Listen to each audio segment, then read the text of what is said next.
जय हिंद students, Shahbad defence academy YouTube channel पे आप लोगों का स्वागत है। कैसे हैं आप लोग? उम्मीद करते हैं कि आप सभी स्वस्थ होंगे। आज का देखिए यह वीडियो जो है बहुत इंपॉर्टेंट है 12 के स्टूडेंट्स के लिए। 12 के स्टूडेंट्स के लिए आज का यह वीडियो बहुत ही महत्वपूर्ण होने वाला है, क्योंकि इस वीडियो में हम उनके बुक को पढ़ाने वाले हैं। जी हाँ बच्चों, 12 का बुक जिसमें लेसन 1 होगा आपका इंडियन सिविलाइजेशन एंड कल्चर, जिसके लेखक महात्मा गांधी हैं, उसी को आज हम एक्सप्लेन करने वाले हैं। ठीक है बच्चों, तो आज का यह वीडियो 12 के बच्चों के लिए है, खास करके 12 के ही बच्चों के लिए। उनका इंग्लिश का जो आपका बुक है रेम्बो 2, उसका फर्स्ट लेसन का एक्सप्लेनेशन हम करने वाले हैं। ठीक है, तो देखिए वीडियो को हम शुरू करते हैं बच्चों, ध्यान दीजिएगा। आज का यह जो वीडियो है यह 12 के बच्चों के लिए है,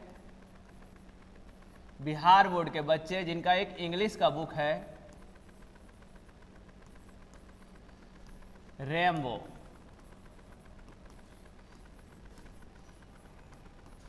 रैम्बो सेकेंड है, इसी का हम चलेंगे बुक का। तो पहला लेसन आपका जो है प्रोज सेक्शन का, प्रोज का फर्स्ट लेसन जो है उसका नाम है इंडियन सिविलाइजेशन एंड कल्चर।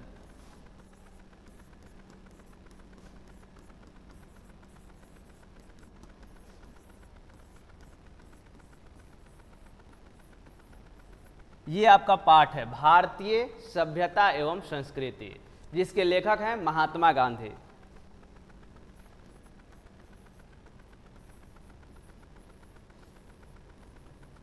तो 12 के बच्चों ध्यान दीजिए, आपका फर्स्ट लेसन है इंडियन सिविलाइजेशन एंड कल्चर, जिसका हिंदी आप कह सकते हैं भारतीय सभ्यता एवं संस्कृति, जिसके लेखक महात्मा गांधी हैं। भारतीय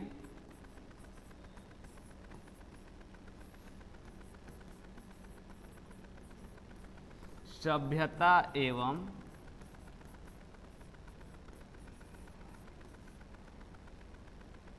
संस्कृति।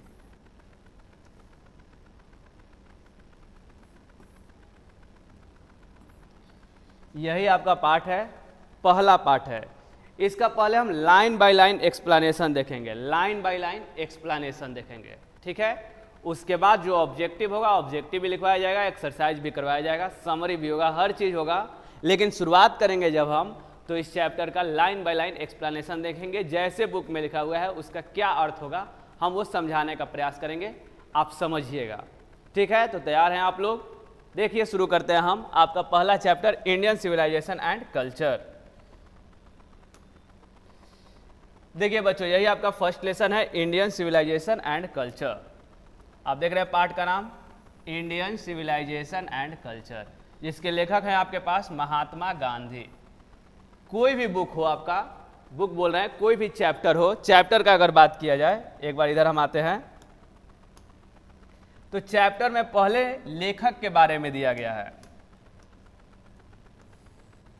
जैसे कि ये आपका पाठ हुआ, तो इस पाठ में सबसे पहले लेखक के बारे में कुछ बताया गया है, अबाउट ऑथर।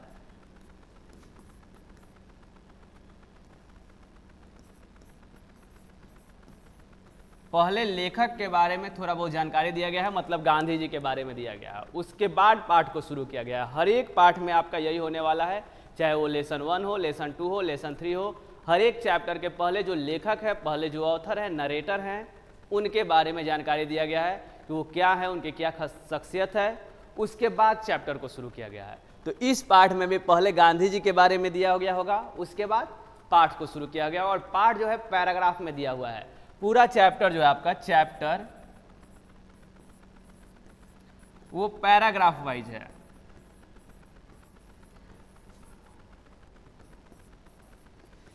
ये आप बुक देखिएगा, बुक देखते समझ भी आ जाएगा कि हर एक चैप्टर जो है आपका पैराग्राफ वाइज है। पैराग्राफ 1, पैराग्राफ 2, पैराग्राफ 3, पैराग्राफ 4, ऐसे करते गए आपका पूरा पैरा गया हुआ है। और उससे पहले आपको मिला है क्या? तो उससे पहले आपको मिला है लेखक के बारे में। तो हम सबसे पहले जानेंगे लेखक के बारे में, उसके बाद जानेंगे पैराग्राफ वाइज कि समरी क्या है, उसका मतलब क्या होता है, पूरा उसको डिटेल्स में हिंदी के साथ समझेंगे।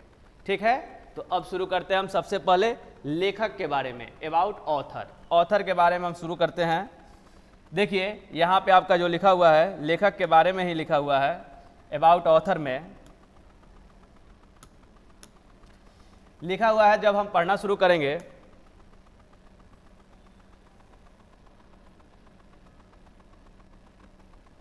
इतना रह सकता है। हाँ,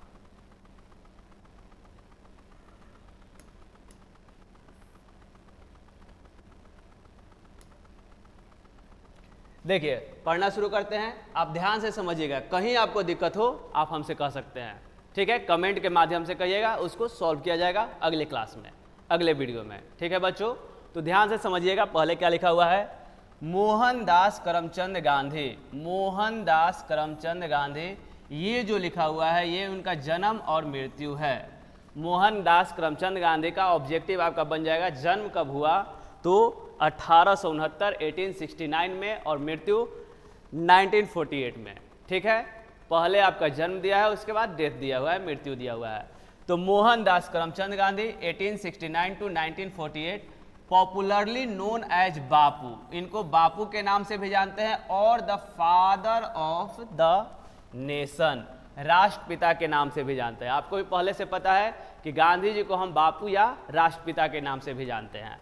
इसके बाद आगे बढ़ रहा है, was more a spiritual leader then a politician. More a spiritual leader, ज़्यादातर वो आध्यात्मिक नेता थे, एक पॉलिटिशियन के अलावा। राजनेता से ज़्यादा वो क्या थे, आध्यात्मिक थे, मतलब वो अध्यात्म में विश्वास करते थे बहुत ज़्यादा। आपको क्या मिला एक जानकारी कि गांधी जो थे वो अध्यात्म में ज़्यादा विश्वास रखते थे। पॉलिटिशियन तो थे ही, देश को तो आज़ाद कराए हैं, उससे ज़्यादा कहीं वो आध्यात्मिक व्यक्तित्व वाले लोग थे, ठीक है। आध्यात्मिक थे, स्पिरिचुअल थे। स्पिरिचुअल का मतलब आध्यात्मिक। इसके बाद देखते हैं हम लोग आगे, यहाँ तक क्लियर है कि मोहनदास करमचंद गांधी, जिनका जन्म 1869 और मृत्यु 1948 में हुआ, उनको हम लोग बापू और फादर ऑफ नेशन के नाम से भी जानते हैं। क्लियर है। कह रहा है कि was more a spiritual leader than politician. Politician से ज़्यादा वो स्पिरिचुअल लीडर थे। क्या थे, स्पिरिचुअल लीडर थे। आगे बढ़ते हैं, he successfully used truth and non violence. उन्हें किसका प्रयोग किया उन्होंने, तो ट्रूथ और नॉन वायलेंस का, सत्य और अहिंसा का। He successfully used truth and non violence, सत्य और अहिंसा का सफलतापूर्वक प्रयोग किया। एज द चीफ वेपन्स, मुख्य हथियार के रूप में। उनका हथियार क्या था, तो बंदूक वगैरह नहीं था, सत्य और अहिंसा ही था। तो वही बात बता रहे हैं कि ही सक्सेसफुली यूज्ड, उन्होंने सफलतापूर्वक प्रयोग किया ट्रूथ एंड नॉन वायलेंस, सत्य और अहिंसा का, as the chief weapons against the British rule in India. समझ में आया। ब्रिटिश रूल जो था, अंग्रेजों का शासन जो था, उसके खिलाफ उन्होंने मुख्य हथियार के रूप में सत्य और अहिंसा का प्रयोग किया। तो ये बच्चों आपका ऑब्जेक्टिव है, उनका मुख्य हथियार क्या था अंग्रेजों के खिलाफ, तो ट्रूथ एंड नॉन वायलेंस, सत्य और अहिंसा, ठीक है। उनका जन्म कब हुआ, तो 1869, मृत्यु कब हुआ, तो 1948। आगे बढ़ते हैं बच्चों। And help in India gain independence, ये तो बात आप समझ में आ गया। मुख्य रूप में उन्होंने ट्रूथ और नॉन वायलेंस का यूज किया और भारत को आज़ादी दिलाने में मदद की, ठीक है। भारत को आज़ादी दिलाने में मदद की, मतलब सिर्फ इन्हीं के योगदान से देश आज़ाद नहीं हुआ है, और भी बहुत सारे नेता थे, तो इन्होंने भी मदद किया, ठीक है। अतुल्य मदद किया, मतलब कि इनका जो योगदान है वो अतुलनीय है, ठीक है। आगे बढ़ते हैं। From 1915 till 1948 he completely dominated Indian politics. कह रहे कि 1915 से लेकर 1948 तक ही कंप्लीटली डोमिनेटेड इंडियन पॉलिटिक्स। भारतीय पॉलिटिक्स जो था, भारत का जो राजनीति था, उसमें कंप्लीटली डोमिनेटेड थे, मतलब पूर्णतः हावी थे। कौन हावी थे, तो गांधी जी। कब से कब तक थे, 1915 से 1948 तक। यहाँ तक क्लियर है, क्लियर होना चाहिए। एक बार आप बैक जाके पीछे जाके फिर से देख सकते हैं, नहीं क्लियर है तो हम लोग आगे बढ़ते हैं। देखिए बच्चों, इसके बाद आपका दिया है, he died at the hands of A fanatic. एक फैनेटिक के हाथों मारे गए। फैनेटिक मतलब सन की, ठीक है, मेंटल जिसको आप कह सकते हैं। एक सनकी के हाथों वो मारे गए ऑन 30 जनवरी 1948। डेट भी आपको मिल गया कि कब मारे गए, उनका कब हत्या हुआ, तो एक सनकी के हाथों 30 जनवरी 1948 1948 को उनकी हत्या की गई, ठीक है। तो उनका हत्या कब हुआ, तो 30 जनवरी 1948 1948 को। ठीक है, आगे बढ़ते हैं। हिज ऑटोबायोग्राफी, उनका जो आत्मकथा है, आत्मकथा कहने का मतलब खुद से लिखा गया। अगर सिर्फ बायोग्राफी बोलता तो जीवनी कोई भी लिख सकता है, लेकिन ऑटोबायोग्राफी कहने का मतलब उन्होंने खुद से लिखा है। तो ये क्वेश्चन पूछ सकता है कि उनका आत्मकथा का क्या नाम है। तो देखिए नाम, his autobiography my experiment with truth. उनका जो ऑटोबायोग्राफी है उसका नाम है माई एक्सपेरिमेंट विथ ट्रूथ। ठीक है, उनका आत्मकथा जो है my experiment with truth. And the numerous articles, इसके अलावा भी अनगिनत आर्टिकल लिखे हैं that he wrote for young India. किसके लिए लिखे हैं? तो यंग इंडिया के लिए। पूछ सकता है किसके लिए अनगिनत आर्टिकल्स लिखे हैं? तो यंग इंडिया नामक मैगजीन आता होगा उस समय, उस मैगजीन के लिए उन्होंने अनगिनत आर्टिकल्स लिखे हैं। Numerous articles that he wrote for young India, young India के लिए अनगिनत आर्टिकल्स लिखा गया है। And the speeches that he delivered on different occasions, और बहुत सारे उन्होंने भाषण दिए हैं अलग अलग ओकेजन्स पे, अलग अलग अवसरों पे उन्होंने बहुत सारे भाषण भी दिए हैं। ठीक है, रिवील हिम, ये सब क्या करता है? तो उनको रिवील करता है, उजागर करता है। इससे पता चलता है, क्या पता चलता है?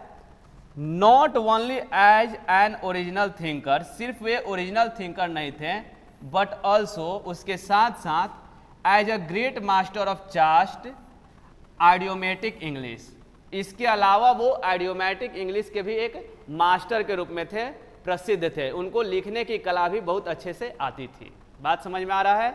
नहीं समझ में आ रहा है? संक्षेप में एक बार समझाना चाहते हैं, समझिए, कोशिश कीजिए कि आपको समझ में आ जाए।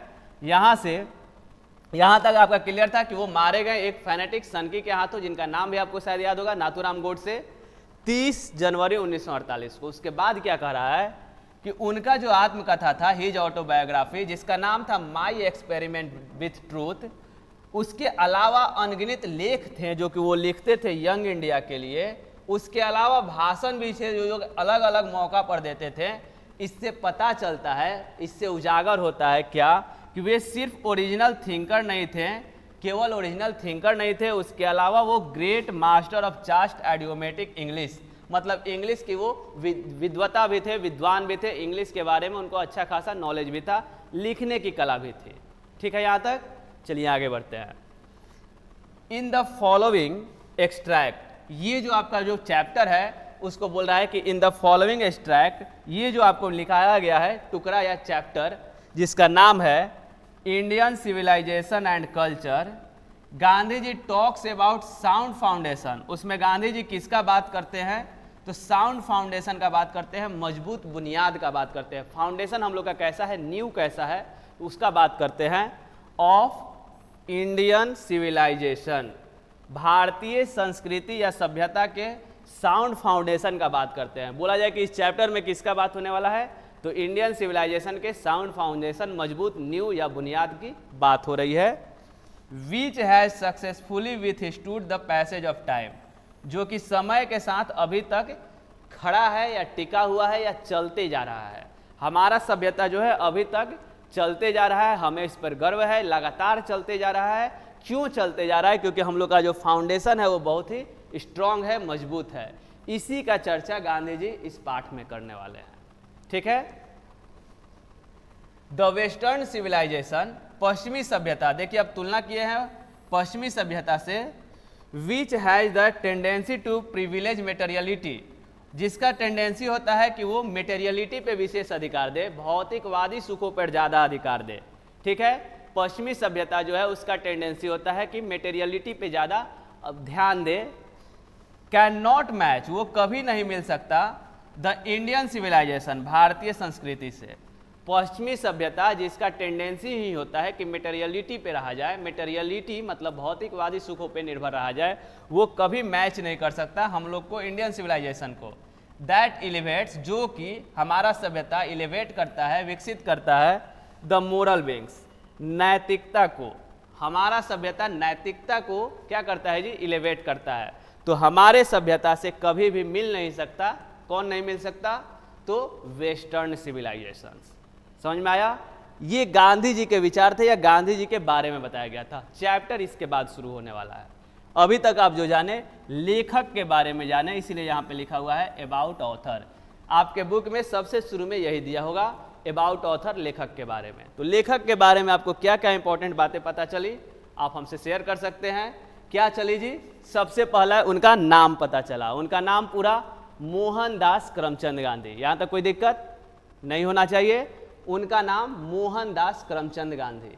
उनका जन्म और मृत्यु, जन्म 1869 1869 और डेथ 1948 में। पॉपुलरली नोन एज बापू, उनको बापू भी कहा जाता है, ठीक है। और फादर ऑफ नेशन, राष्ट्रपिता भी। वो क्या थे? तो मोर spiritual leader then a politician, वो पॉलिटिशियन से ज़्यादा स्पिरिचुअल थे, आध्यात्मिक थे। स्पिरिचुअल मतलब आध्यात्मिक। इसके बाद उन्होंने मुख्य हथियार के रूप में ट्रूथ और नॉन वायलेंस का यूज किया, सत्य और अहिंसा का प्रयोग किया। इसके बाद कह रहा है कि 1915 से 1948 तक वो टोटली हावी रहे, कंप्लीटली डोमिनेटेड रहे भारतीय पॉलिटिक्स में, इंडियन पॉलिटिक्स में। इसके बाद कह रहा है कि वो किसके हाथों मारे गए? तो एक फैनेटिक के हाथों मारे गए। कब मारे गए? तो 30 जनवरी 1948, 30 जनवरी 1948 को। इसके बाद कह रहा है कि उनका आत्मकथा जो है उसका नाम है माई एक्सपेरिमेंट विथ ट्रूथ, ठीक है, माई एक्सपेरिमेंट विथ ट्रूथ। उसके अलावा अनगिनत लेख लिखे हैं उन्होंने यंग इंडिया के लिए, और भाषण भी दिए हैं समय समय पर। इससे प्रकट होता है, इससे रिवील होता है, इससे उजागर होता है कि वे सिर्फ ओरिजिनल थिंकर नहीं थे, बल्कि आइडियोमैटिक इंग्लिश के वो चास्ट भी थे, विद्वान भी थे। इसके बाद क्या कह रहा है? कह रहा है कि ये जो चैप्टर आपका है इंडियन सिविलाइजेशन एंड कल्चर, इसमें बताया गया है कि भारत का जो सभ्यता है उसका फाउंडेशन जो है बहुत ही मजबूत है, और वही कारण है कि हम लोग अभी तक टिके हुए हैं, बने हुए हैं, हमारा सभ्यता अभी तक आगे बढ़ रहा है। हमारे सभ्यता से तुलना कभी भी वेस्टर्न सिविलाइजेशन नहीं कर सकता है। वेस्टर्न सिविलाइजेशन हमारी सभ्यता से तुलना नहीं कर सकता है। क्यों नहीं कर सकता है? क्योंकि वो डिपेंड करता है मटेरियलिटी पे, वो प्रिविलेज देता है मटेरियलिटी को, भौतिक सुखों को। लेकिन हमारा जो सभ्यता है वो इलेवेट करता है, विकसित करता है नैतिकता को, मोरल विंग्स को। ठीक है बच्चों, यहाँ तक क्लियर होना चाहिए।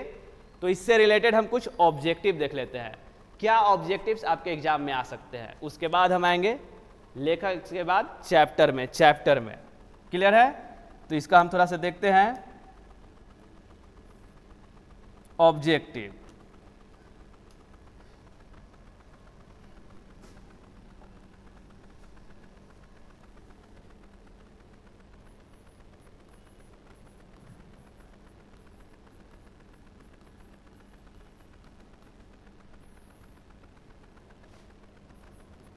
सबसे पहले अगर पूछिए कि उनका जन्म कब हुआ था और मृत्यु कब हुआ था, ठीक है। तो ऑब्जेक्टिव पहला वही बनेगा। क्वेश्चन आपका पूछेगा कि उनका जन्म कब हुआ था, तो आपको याद रखना होगा 2 अक्टूबर 1869। और डेथ कब हुआ था, तो 30 जनवरी 1948। पहला ऑब्जेक्टिव आपका यही बनने वाला है। क्लियर है? दूसरा आपका ऑब्जेक्टिव बनेगा कि उनका मुख्य हथियार क्या था।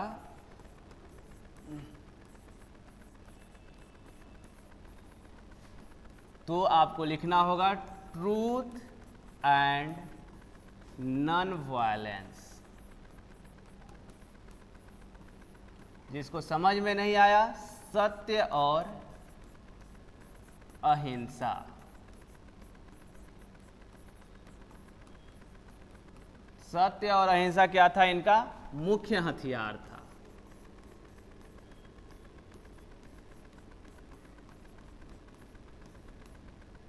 ये हुआ आपका दूसरा ऑब्जेक्टिव। अगर क्वेश्चन पूछे गांधी जी का आजादी के समय मुख्य हथियार क्या था, तो आपका आंसर होना चाहिए सत्य और अहिंसा। क्लियर है? चलिए अगला में आते हैं, नंबर 3 में। अगर पूछ दे कि वो कब तक हावी रहे, dominated in Indian politics. Indian politics में कब तक हावी रहे, तो 1915 से लेकर जब तक उनका डेथ नहीं हुआ 1948 तक वो हावी रहे। मतलब इनसे ऊपर उस समय कोई नहीं था, सब इनके साथ थे या फिर इनके नीचे थे। इंडियन पॉलिटिक्स में वो हावी रहे। कब से कब तक? 1915। आपको याद होगा 1915 में वो साउथ अफ्रीका से आए हैं।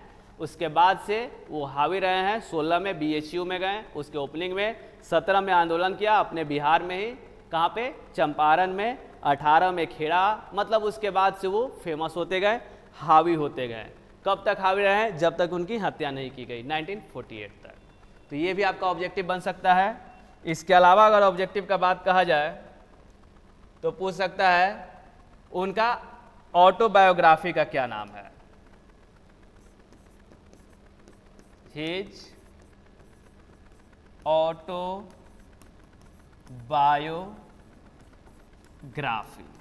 तो उसका नाम आपको याद रखना है, my experiment with truth.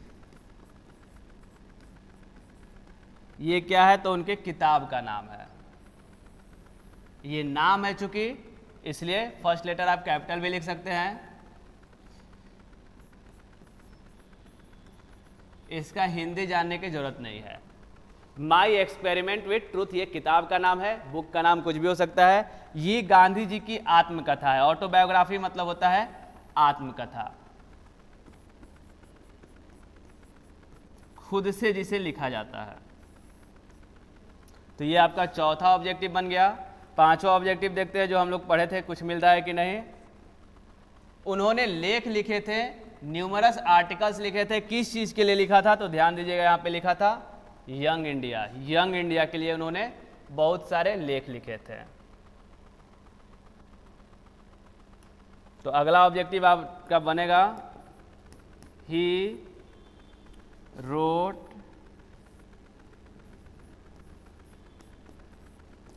Numerous articles for. किस चीज़ों के लिए उन्होंने न्यूमरस आर्टिकल्स लिखा था, अनगिनत लेख लिखा था? तो उस मैगजीन का नाम था यंग इंडिया। तो आपका आंसर होने वाला है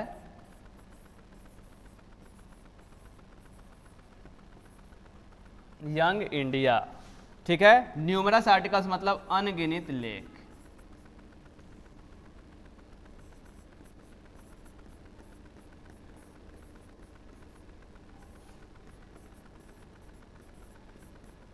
उन्होंने अनगिनत लेख किस चीज़ के लिए लिखा? तो यंग इंडिया के लिए लिखा। समझ में आया आपको इतना दूर? मेरे ख्याल से समझ में बिल्कुल आपको आना चाहिए। कोई जटिल बात नहीं है, मेरे ख्याल से सारा इजी है। और आपका यहाँ तक कंप्लीट हो गया है। इसके बाद कोई ऑब्जेक्टिव तो हमें नहीं दिख रहा है। ये आप कह सकते हैं कि हमारा जो सभ्यता है, इंडियन सिविलाइजेशन, ये क्या एलिवेट करता है? तो मोरल विंग्स। और वेस्टर्न सिविलाइजेशन क्या करता है? तो वेस्टर्न सिविलाइजेशन का टेंडेंसी होता है मेटेरियलिटी पे प्रिविलेज करना या मेटेरियलिटी पे डिपेंड करना। मतलब एक ऑब्जेक्टिव और आप लिख सकते हैं कि वेस्टर्न सिविलाइजेशन का क्या टेंडेंसी होता है? भौतिक चीज़ों पे, मेटेरियलिटी पे जाना। और हमारी सभ्यता का, इंडियन सिविलाइजेशन का क्या टेंडेंसी होता है? तो मोरल विंग्स को इलेवेट करना, मोरल विंग्स को बढ़ावा देना। ठीक है, तो उस ऑब्जेक्टिव को भी लिख लेते हैं।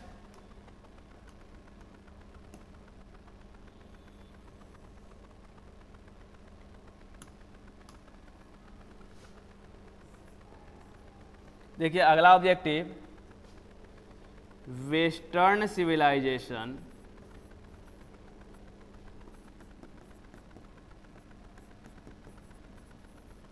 वेस्टर्न सिविलाइजेशन क्या करता है? और बढ़िया से, हैज टेंडेंसी।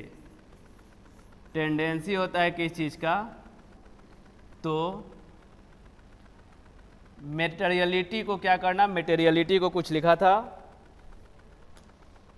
प्रिविलेज देना। प्रिविलेज देना मेटेरियलिटी को,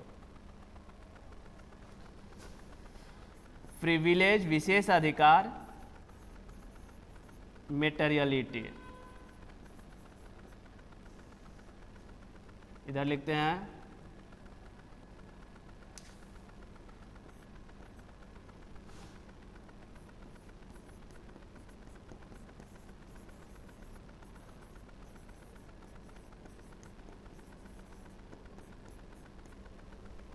भौतिक सुखों को,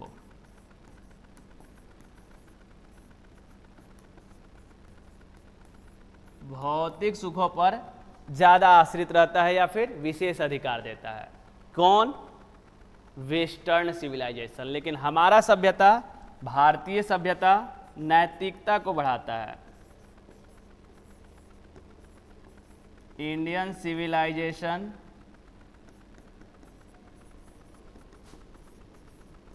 ये क्या करता है? तो इलेवेट मोरल विंग्स।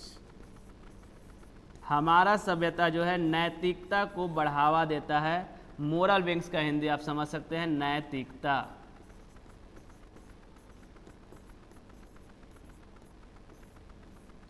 तो 6 पॉइंट या 7 पॉइंट आपके बने लेखक के बारे में, गांधी जी के बारे में, जो कि इंपॉर्टेंट हो सकते हैं आपके एग्जाम के व्यू से, ऑब्जेक्टिव के व्यू से, या फिर शॉर्ट क्वेश्चंस के व्यू से।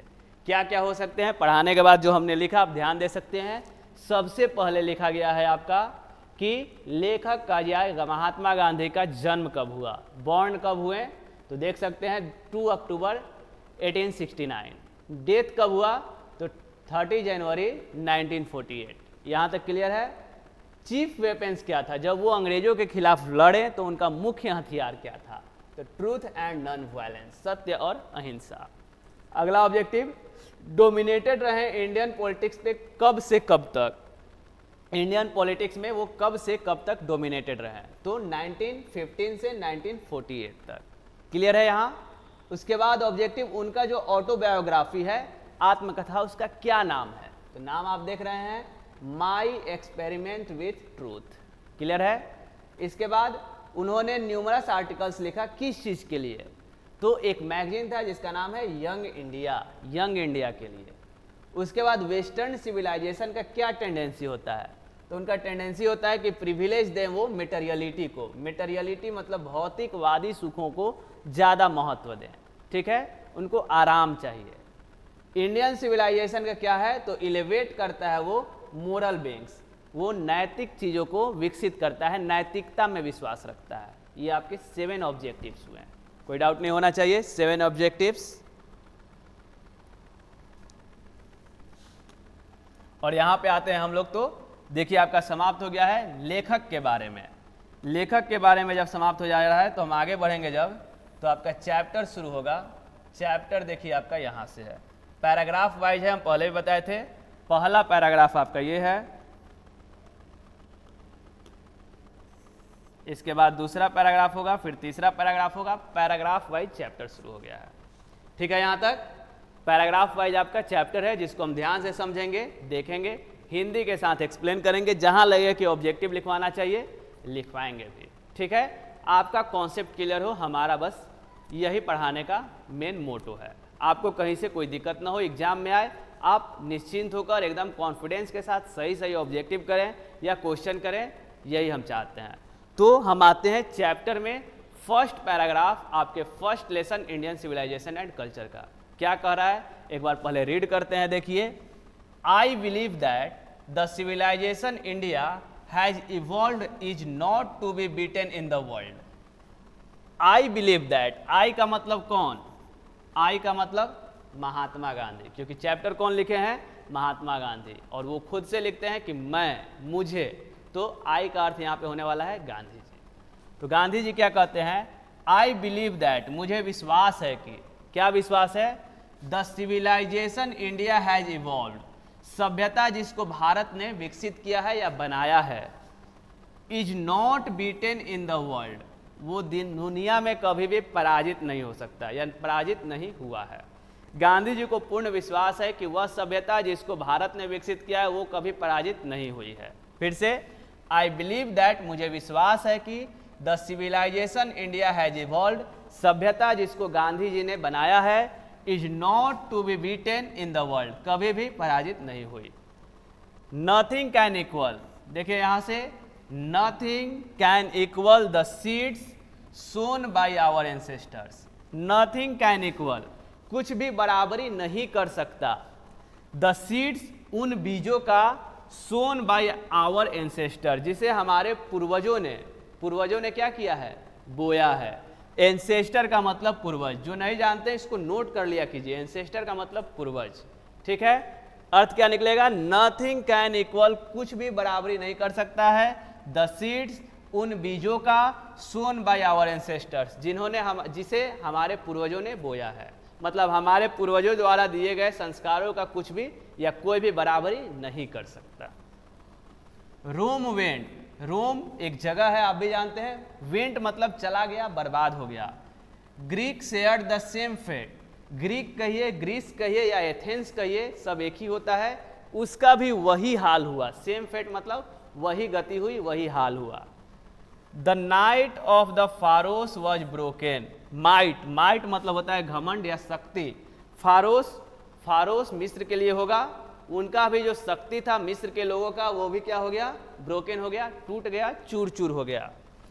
Japan has become westernised, Japan जो होगा वेस्टर्न कल्चर पे चला गया, पश्चिमी सभ्यता को अपना लिया। जापान पश्चिमी सभ्यता को अपना लिया मतलब बदल गया। Of China nothing can be said, China के बारे में कुछ नहीं कहा जा सकता। चाइना के लिए गांधी जी का ओपिनियन कुछ भी नहीं है। करें कि चाइना के लिए नथिंग कैन बी सेड, कुछ नहीं कहा जा सकता। बट इंडिया इज स्टिल, लेकिन इंडिया अभी भी है। But India is still, India अभी भी है। Somehow or other sound at the foundation, somehow or other sound at the foundation, यहाँ पे फुल स्टॉप होना चाहिए। कह रहा है कि किसी न किसी प्रकार इसका जो फाउंडेशन था वो बहुत ही मजबूत था, इसका बुनियाद जो है बहुत अच्छा है, इसीलिए इंडिया अभी भी टिका हुआ है, मौजूद है, बर्बाद नहीं हुआ है, ना ही ब्रोकन हुआ है, ना ही वेस्टर्नाइज्ड हुआ है। क्लियर है? फिर से एक बार समझ लेते हैं। गांधी जी कहते हैं कि रोम चला गया, ग्रीक का वही हाल हुआ, जो फारोस था उसका शक्ति खत्म हो गया, चूर चूर हो गया। मिस्र का, जापान जो है बदल गया, वेस्टर्नाइज्ड हो गया। चाइना के बारे में कुछ नहीं कह सकते, लेकिन भारत अभी भी स्टिल है, स्थिर है। Somehow or other sound at the foundation, किसी न किसी प्रकार इसका जो बुनियाद है, इसका जो नींव है बहुत मजबूत है, इसी के लिए। आगे बढ़ते हैं। The people of Europe learn their lessons from the writings of the men of Greek and Rome. कह रहा है कि पीपुल ऑफ यूरोप, यूरोप के जो लोग हैं वो लर्न करते हैं, सीखते हैं, लेसन्स, लेसन्स सीखते हैं from the writings of men of Greek and Rome, Rome और ग्रीक के जो लेखक हैं या लोगों ने जो लिखा है उसी से सीखते हैं। रोम और ग्रीक, आप ध्यान दीजिएगा तो देखिए यहाँ पे रोम है, रोम बर्बाद हो गया और ग्रीक का भी वही हाल हुआ। उन्हीं के लोगों के द्वारा लिखे गए बातों को फॉलो करते हैं यूरोप के लोग। विच एग्जिस्ट नो लॉन्गर, जो कि अब हैं ही नहीं। रोम और ग्रीक के बातों पे चलते हैं जो कि अब हैं ही नहीं। तो उन बातों पे चलने से क्या बेनिफिट होने वाला है देखते हैं हम। इन देयर फॉर्मर ग्लोरी, रोम और ग्रीक जो कि अपने फॉर्मर ग्लोरी में है ही नहीं, उन्हीं के राइटिंग्स पे चलते हैं यूरोप के लोग। In trying to learn from them, और उनसे सीखने के ट्राई करने में, सीखते समय वो कोशिश करते हैं। द यूरोपियंस इमेजिन, यूरोपियन सोचते हैं दैट कि दे विल एवॉइड, वे लोग एवॉइड कर देंगे द मिस्टेक्स, उन गलतियों को of Greek and Rome, Rome और ग्रीक ने जो गलती किया था उसको वे लोग एवॉइड कर देंगे। बात समझ में आया? कह रहे हैं गांधी जी कि यूरोप के जो लोग हैं वो ग्रीक और रोम के द्वारा लिखे गए बातों को ही फॉलो करते हैं, अनुसरण करते हैं, जो कि अब खुद ही पहले वाले स्थिति में नहीं है। रोम और ग्रीक पहले से बर्बाद हो गया है, लेकिन उन्हीं के द्वारा लिखे गए बातों पे चलते हैं कौन लोग जी? यूरोप के लोग। और वे क्या सोचते हैं कि जो गलती रोम और ग्रीक के लोग किए थे उसको वे लोग एवॉइड कर देंगे, मतलब चलेंगे उन्हीं के लिखे हुए बातों पे, लेकिन जहाँ पे गलती किया था लोग वो गलती हम नहीं करेंगे, ऐसा सोचते हैं यूरोप के लोग। Such is their pitiable condition, और यह उनका दयनीय स्थिति है, मिजरेबल कंडीशन है, पिटिएबल कंडीशन है, मतलब वह उनका अच्छा सोच नहीं है, दयनीय स्थिति है, जो कि ऐसा होने वाला नहीं है। तो गांधी जी ने पहला पैराग्राफ में क्या बताया बच्चों? गांधी जी का पहला पैराग्राफ, इस चैप्टर का पहला पैराग्राफ जिसका नाम है इंडियन सिविलाइजेशन एंड कल्चर, अगर आप लोग समझें तो क्या समझें, एक बार हम शॉर्ट में बताते हैं आपको। इस चैप्टर के पहले पैराग्राफ में गांधी जी बताते हैं कि उनको विश्वास है कि भारत ने जो सभ्यता को जन्म दिया है वो कभी हार नहीं सकता। ठीक है, कह रहा है कि कोई भी चीज बराबरी नहीं कर सकता हमारे एंसेस्टर पूर्वज द्वारा दिए गए संस्कारों का या बीजों का। कुछ देशों का नाम लेते हैं कि वो सब बर्बाद हो गया। कौन कौन देश बर्बाद हुआ तो आप नोटिस कीजिएगा, तो यहाँ पे बहुत सारे नाम लिखे हुआ है। रोम बर्बाद हो गया, ग्रीक बर्बाद हो गया, फारोस मिस्र बर्बाद हो गया, जापान बदल गया, चाइना के बारे में नहीं कुछ बोले। कह रहे हैं कि लेकिन हम लोग अभी तक हैं, इंडिया इज स्टिल, इंडिया अभी भी है।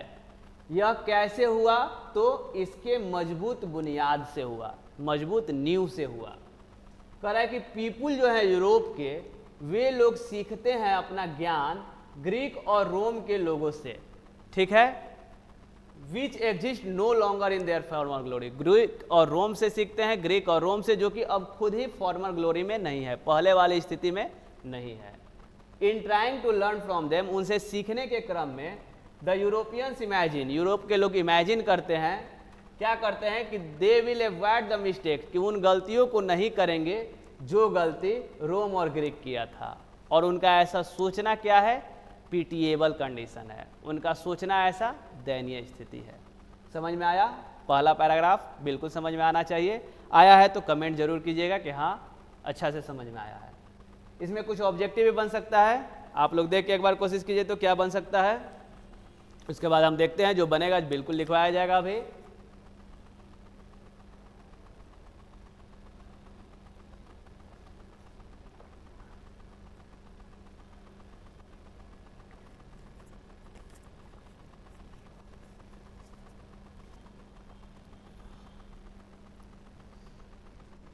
देखिए बच्चों, इसमें ऑब्जेक्टिव क्या बन सकता है,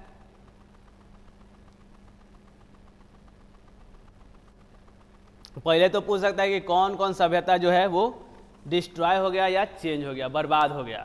तो आपके पास नाम होगा रोम, ग्रीक, फारोस, जापान, ठीक है। इसके बाद पूछने वाला है कि यूरोप के लोग क्या सोचते हैं, तो वो सोचते हैं कि उन गलतियों को नहीं करेंगे जो कि रोम और ग्रीक किया था। और उनका ऐसा सोचना क्या है, तो पीटीएबल कंडीशन है, दयनीय स्थिति है। एक शॉर्ट क्वेश्चन भी बन सकता है, what is the pitiable condition of Europeans. देखते हैं क्वेश्चन क्या बन सकता है।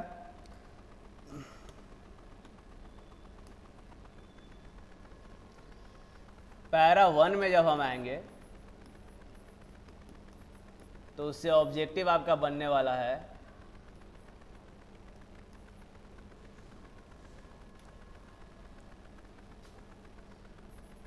which country are destroyed or westernized।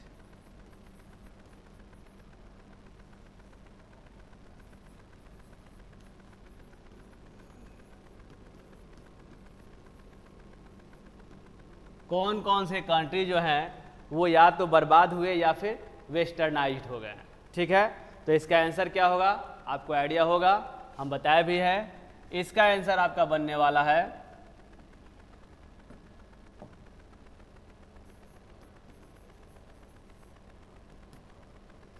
Rome, Greek, फारोस। फारोस का स्पेलिंग एक बार आप भी देख सकते हैं,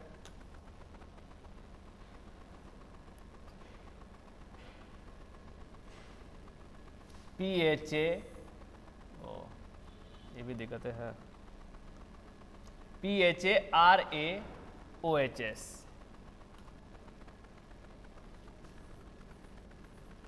फारोस, और एक था एंड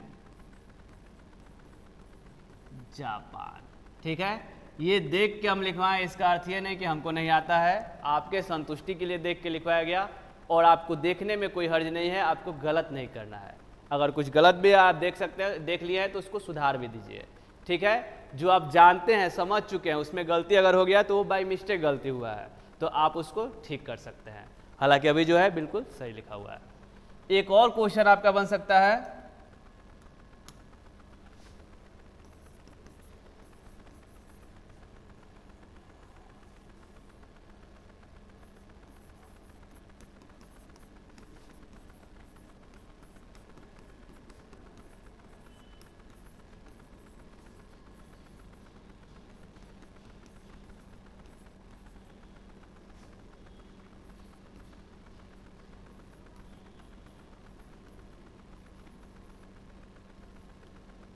यूरोपियंस का पिटिएबल कंडीशन क्या है? What is the pitiable condition of Europeans? तो यूरोपियन क्या सोचते थे आपको अभी हम बताए हैं, देखिए क्या होगा।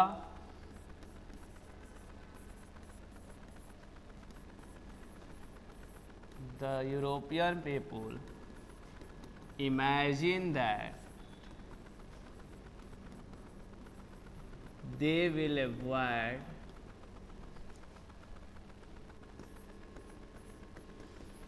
the mistakes of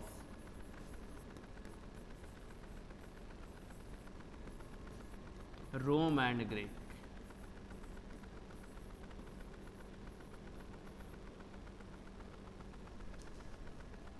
Such thinking is, ऐसा सोचना ही their pitiable condition, उनका pitiable condition या दयनीय स्थिति है।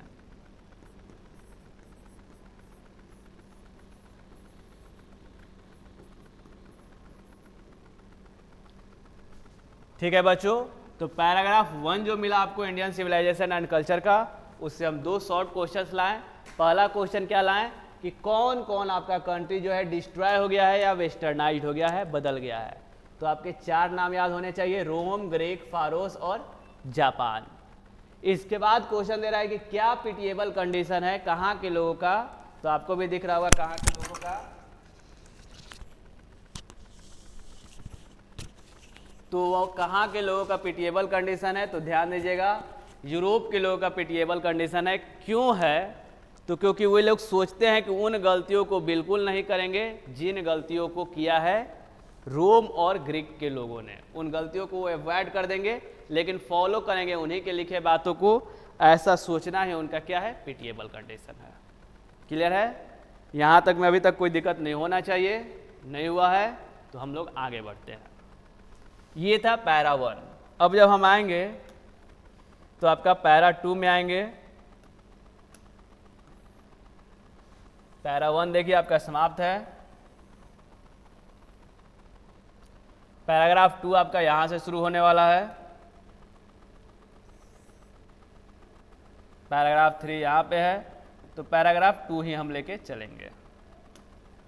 देखिए क्या करा है यहां से, in the midst of all this, इन सब के बीच में, in the midst of all this, इन सब के बीच में, India remains immovable and that is her glory. India अभी तक इमूवेबल है, मूव नहीं किया है, स्थिर है, अपने जगह पर बना हुआ है। यह इंडिया का ग्लोरी है, यह इंडिया के लिए गौरव है। तो अगर पूछ दे कि इंडिया के लिए क्या गौरव है, तो इंडिया अभी तक अपने स्थिति को कायम रखा है, बरकरार रखा है, यही इंडिया का गौरव है। इट इज चार्ज, यह चार्ज लगा है, आरोप लगा है, अगेंस्ट इंडिया, भारत के खिलाफ, that her people are so uncivilised, कि यहाँ के लोग इतने अनसिविलाइज्ड हैं, अज्ञानी हैं, असभ्य हैं, इग्नोरेंट, अज्ञानी हैं, एंड स्टोलिड, और भावना शून्य हैं।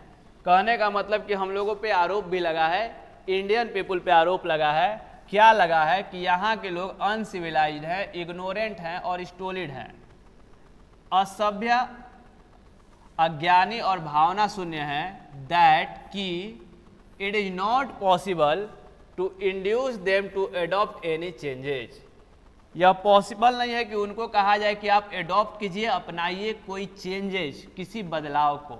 अगर भारतीय सभ्यता के लोगों को कहा जाए या भारत के लोगों को कहा जाए कि कोई बदलाव को आप अपनाइए, एडॉप्ट करिए, तो वे लोग नहीं करते हैं, वे लोग नहीं करते हैं। यह आरोप है किसके द्वारा, तो दूसरे पश्चिमी सभ्यता के लोगों द्वारा, कि भारत के लोग बहुत ही अनसिविलाइज्ड हैं, इग्नोरेंट हैं, साथ ही साथ स्टोलिड भी हैं, इतने ज़्यादा हैं कि वे लोग नहीं एक्सेप्ट करते हैं एनी भी चेंजेज को।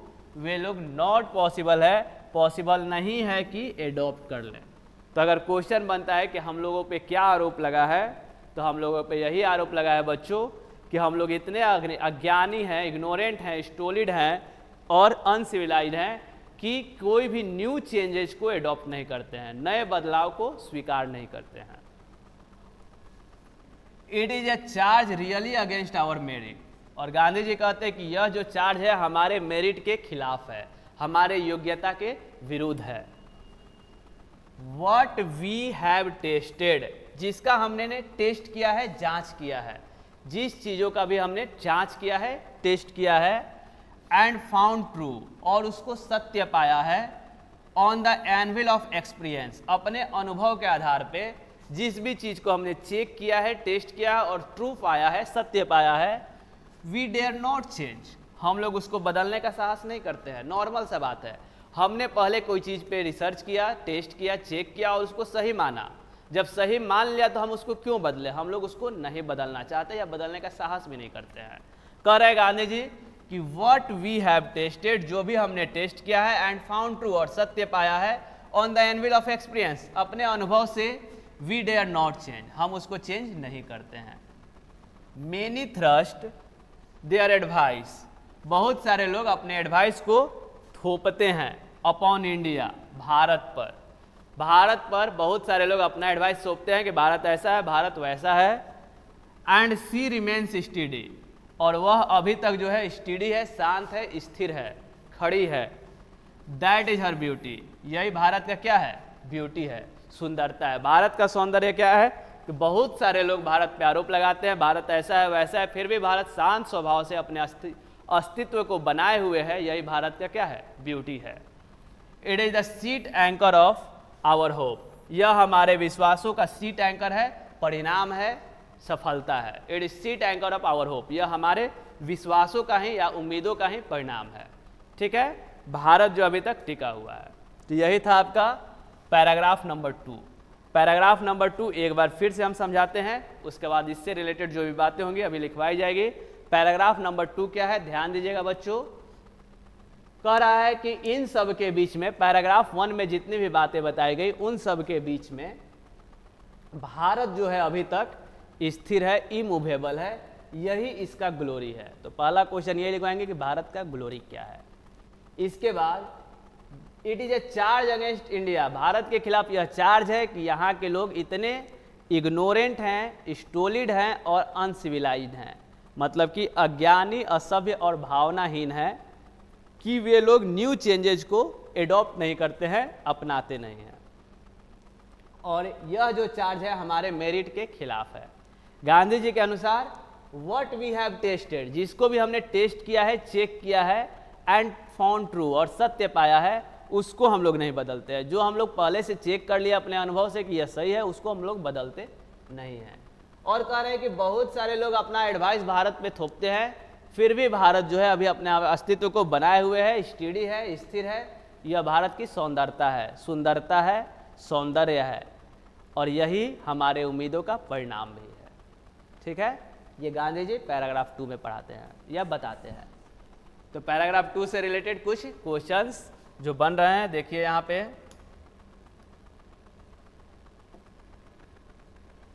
पैराग्राफ 1 था ये।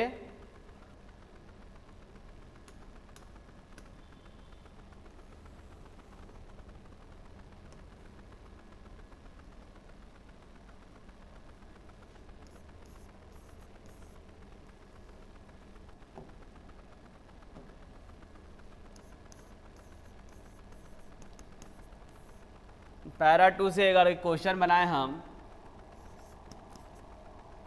कि what is the charge up against India,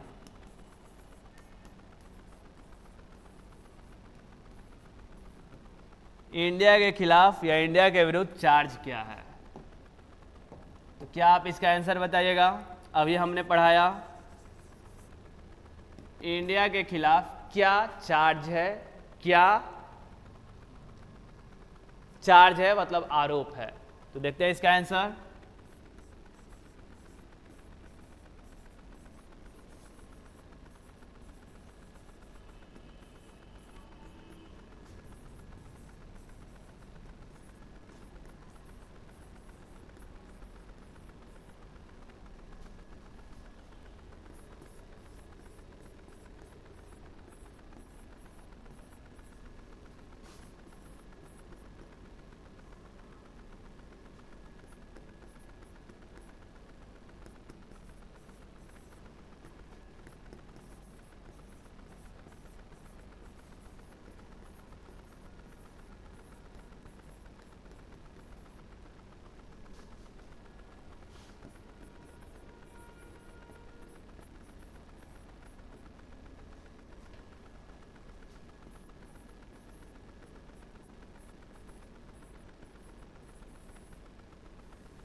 देखिए यही इसका आंसर होगा बच्चों, हम लिखवा चुके हैं कि what is charge against India, India के खिलाफ क्या चार्ज है। तो the charge against India, India के खिलाफ यह चार्ज है दैट कि हर पीपुल आर सो अनसिविलाइज, यहाँ के लोग जो है इतने अनसिविलाइज हैं, इग्नोरेंट है, अज्ञानी है, एंड स्टोलिड, भावनाहीन है, दैट कि they can't adopt any changes, वो किसी भी तरह प्रकार के चेंजेस को एडॉप्ट नहीं करते हैं, स्वीकार नहीं करते। यह चार्ज है जो कि बिल्कुल गलत है, गांधी जी आगे बताते हैं कि गलत है। ठीक है, एक और क्वेश्चन बन सकता है आपका इससे,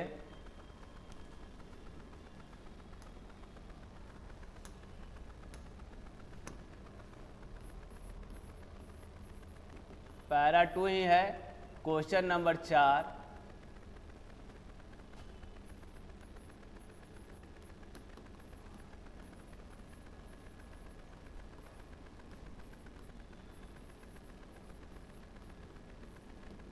what is India's glory, India का क्या ग्लोरी है, इंडिया का क्या गौरव है। तो इसका आंसर क्या बनेगा, अभी इस पैराग्राफ में हम बताए भी हैं।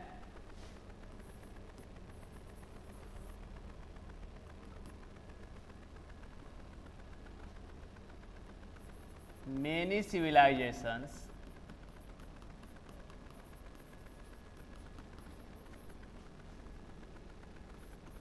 came and destroyed, और चले भी गए।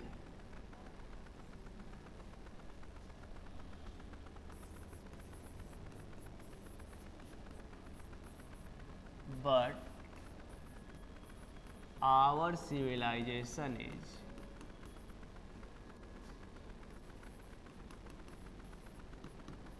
is still alive.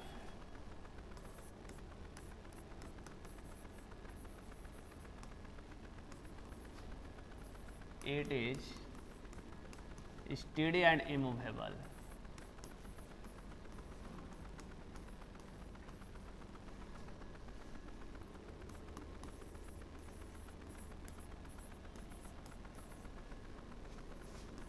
That is its glory, यही इसका ग्लोरी है, गौरव है। समझ में आ गया, दोनों बातों को एक ही में मिला दिए कि भारत का गौरव क्या है। तो बहुत सारे सभ्यता आए और चले गए, लेकिन हमारा सभ्यता जो है अभी तक जीवित है, स्टिल अलाइव, अभी तक जीवित है। इट इज स्टडी, यह स्थिर है, एंड इमूवेबल, और अडिग है, स्थिर और अडिग है। यही हमारा क्या है, दैट इज आवर ग्लोरी, या इट्स ग्लोरी, इसकी हमारे देश की ग्लोरी है, गौरव है। क्लियर है। तो ये था आपका पैराग्राफ 2 का भी ऑब्जेक्टिव। हम लोग 2 पैराग्राफ पढ़ लिए, पैराग्राफ 1 और पैराग्राफ 2। उससे रिलेटेड जितने भी ऑब्जेक्टिव थे वो भी आपको लिखवा दिया गया। तो हम आगे आते हैं पैराग्राफ नंबर 3 में। पैराग्राफ 3,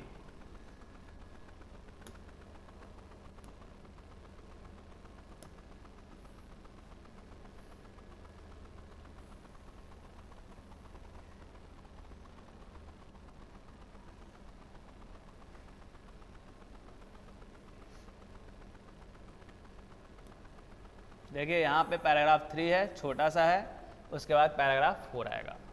पैराग्राफ 3 समझाएं, आप लोग तैयार हैं? Are you ready? चलिए देखते हैं हम लोग पैराग्राफ नंबर 3।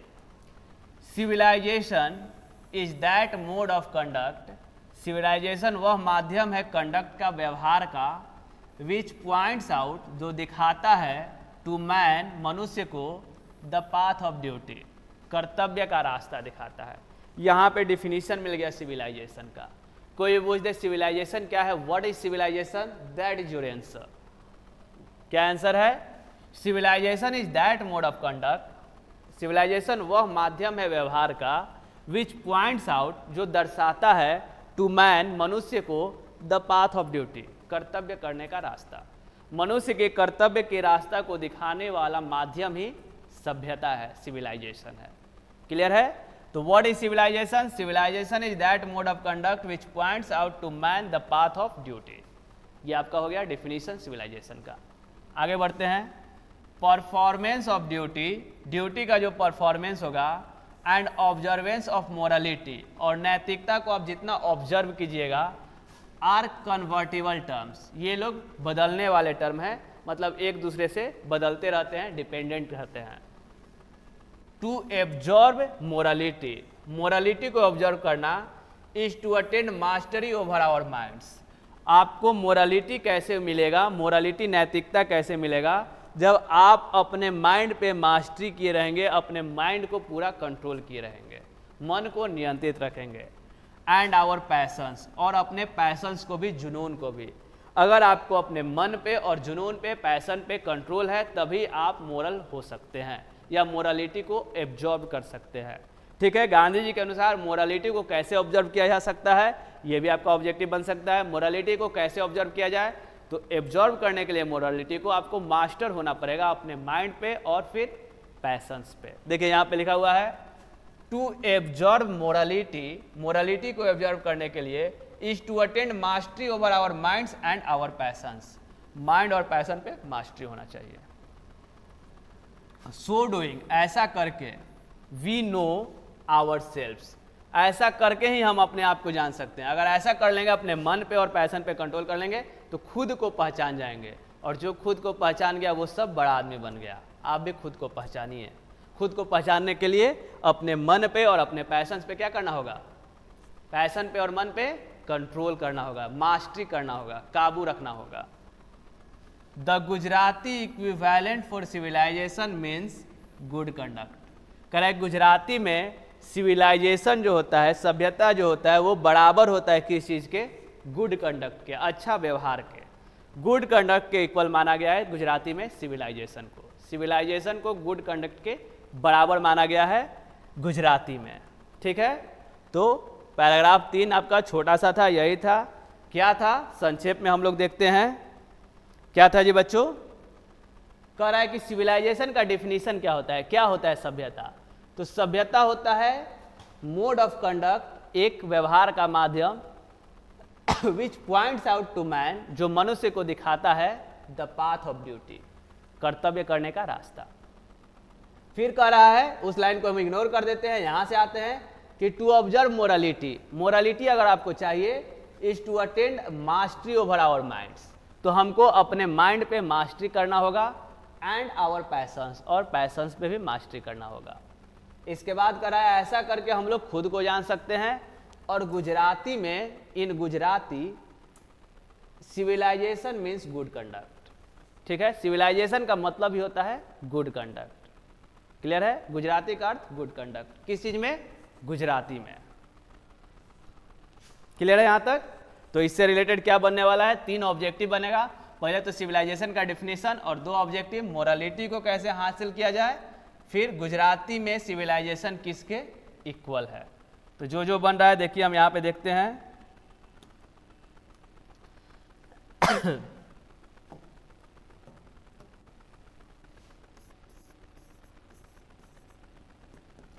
पैराग्राफ 3 से आपका क्वेश्चन बन रहा है, what is civilisation.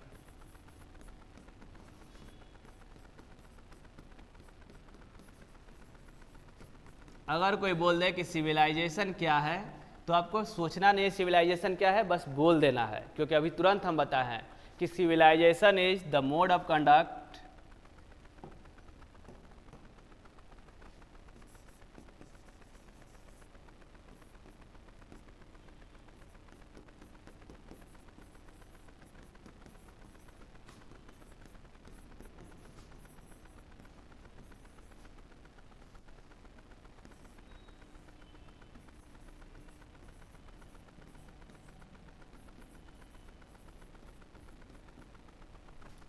which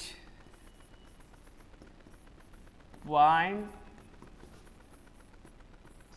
out to man the path of duty।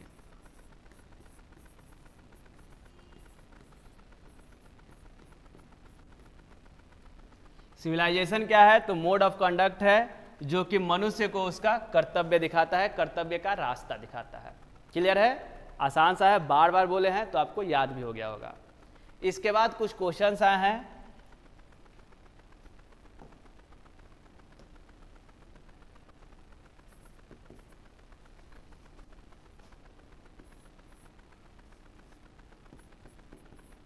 How can we observe morality. Morality को हम कैसे ऑब्जर्व कर सकते हैं? तो मोरालिटी को ऑब्जर्व करने के लिए हम लोग को मास्टरी होना चाहिए माइंड पे और पैशंस पे। इसका आंसर क्या बनेगा? To observe morality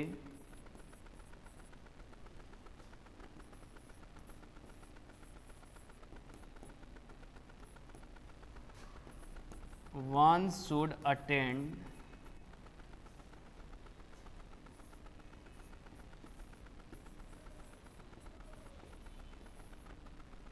mastery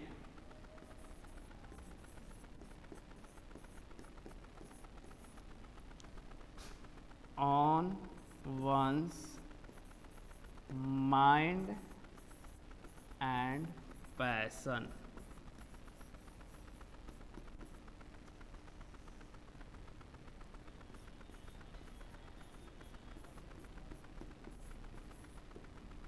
mind पे और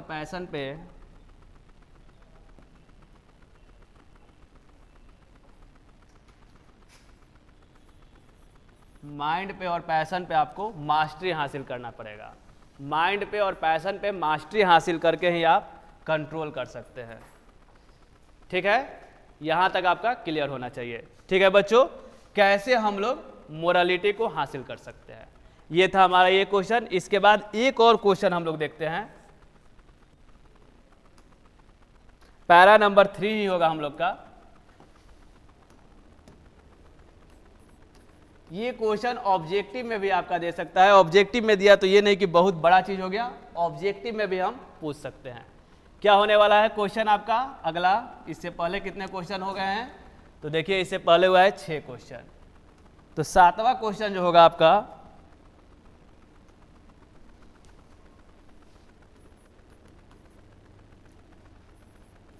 what is equal to civilization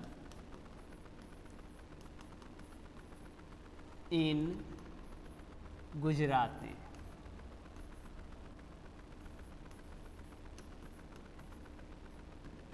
Gujarati में सिविलाइजेशन किसके बराबर होता है?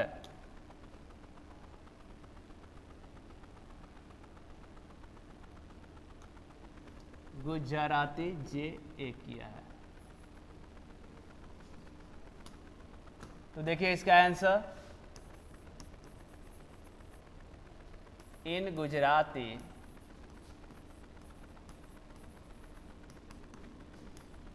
civilization is equal to good conduct।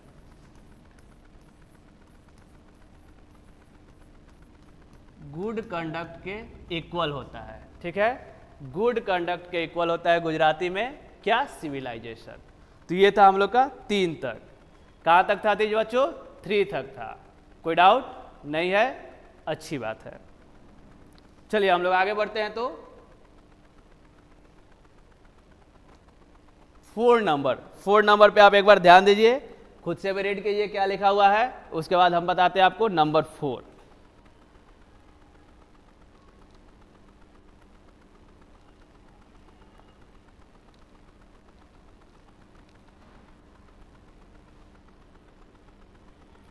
ठीक है बच्चों, तो नंबर 4 अभी हम लोग पढ़ेंगे।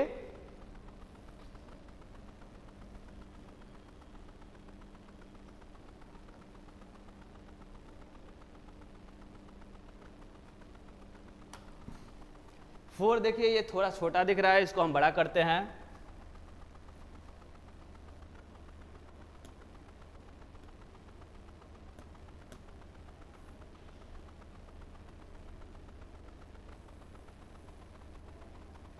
अच्छा 4 उधर ही चला गया है, नहीं 4 छोटा ही था, ये अच्छी बात है।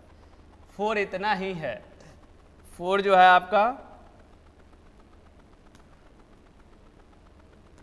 यही है। क्या है 4? देखिए, if this definition be correct, अगर यह परिभाषा जो है सही है, if this definition be correct, कौन सा डिफिनेशन, तो ये जो लिखा हुआ था डिफिनेशन, अगर यह डेफिनेशन सही है, देन इंडिया, तब Bharat, as so many writers have shown, जैसा कि बहुत सारे लेखकों ने भी कहा है, हैज नथिंग टू लर्न, उसको कुछ सीखने की जरूरत नहीं है, भारत को किसी और से कुछ सीखने की जरूरत नहीं है, अगर यह परिभाषा सही है तो, फ्रॉम एनीबॉडी एल्स, किसी से भी नहीं सीखने की जरूरत है, and this is at it should be, और यह वैसा ही है जैसा इसे होना चाहिए था, भारत को जैसा होना चाहिए वैसा ही है, भारत को किसी और से कुछ सीखने की आवश्यकता नहीं है। कब, जब यह परिभाषा सही है तो, और डेफिनेटली यह परिभाषा सही है। ठीक है, तो कहने का अर्थ है कि भारत को किसी और से कुछ सीखने की जरूरत नहीं है, यह बात कहते हैं गांधी जी अपने चैप्टर के या बुक के इंडियन सिविलाइजेशन एंड कल्चर के पैराग्राफ नंबर 4 में। ठीक है, पैराग्राफ 4 से छोटा सा है, कुछ लिखवाने योग्य नहीं है। आते हैं पैराग्राफ नंबर 5 में। देखिए पैराग्राफ नंबर 5 क्या कह रहा है, ओह सॉरी,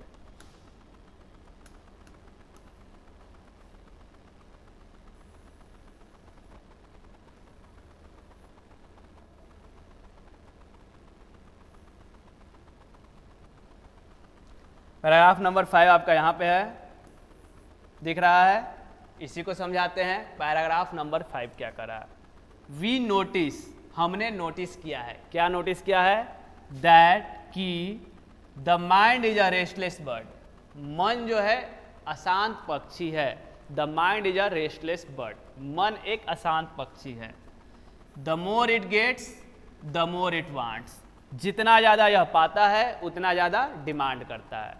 गांधी जी कहते हैं कि उन्होंने नोटिस किया है कि मन जो है वो क्या है, एक अशांत पक्षी है, इसको जितना ज़्यादा मिलता है उतना ज़्यादा ही यह इच्छा करता है, मन को जितना ज़्यादा मिलता है उतना ज़्यादा इच्छा करता है, एंड स्टिल रिमेन्स अनसेटिस्फाइड, और अंततः क्या रह जाता है, अनसेटिस्फाइड रह जाता है, असंतुष्ट रह जाता है। The more we indulge in our passion, जितना ज़्यादा हम इंडल्ग होते हैं, डूबते हैं अपने पैसन्स में, अपने शौक में, the more unbridled they become, उतना ज़्यादा वे अनियंत्रित हो जाते हैं। अनब्रिडल्ड मतलब अनियंत्रित, उतना ज़्यादा वे अनियंत्रित हो जाते हैं, मतलब किसी काम में जितना ज़्यादा हम घुसते हैं, घुस कर करते हैं, उसमें संलिप्त हो जाते हैं, वो उतना ज़्यादा बिगड़ जाता है।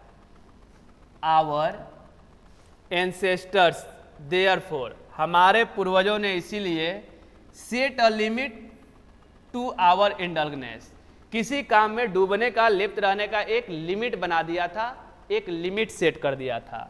दे सो, वे देखते हैं, दैट कि, क्या देखते हैं वे लोग देखते हैं कि happiness was largely a mental condition, happiness जो है, खुशी जो है, वो ज़्यादातर एक मानसिक स्थिति है, अगर मन खुश है तो आदमी खुश है।